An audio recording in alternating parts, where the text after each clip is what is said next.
ادرکه ده 51 پروژه السنوری اداره سر بخوی زاخو را گهینن بو هر دو قضا باطیفا و قضا زاخو که با کجمه 12 میلیارد و 540 میلیون دینار آیا اف پروژه دیبتا پروسا تنترین که السنوری اداره سر بخوی زاخو دچند بواره جبرجه کرنه دا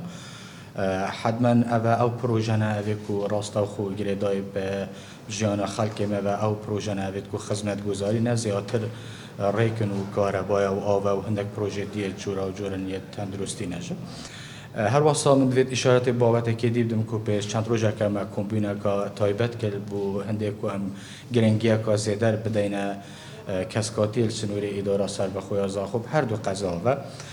سپاسی و ما پلان که تکمه دارشته بو هنده که رجا کسکاتی السنوری اداره سر بخوی زاخو زیده بکن هم ناحیه داروباری همش حدایق و همش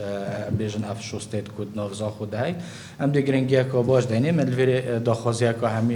همی خلقی ما یه سنوری اداره سر بخوی زاخو که هاری کارو پشتوام ملگل مدا چنکه هر کس سر میلیون که بو پاراستنوان داروبارا و هنده که هم بشن رجا کسکاتی که سنوری اداره سر بخوی زاخو بپارزین و جنگه خوش بپارزین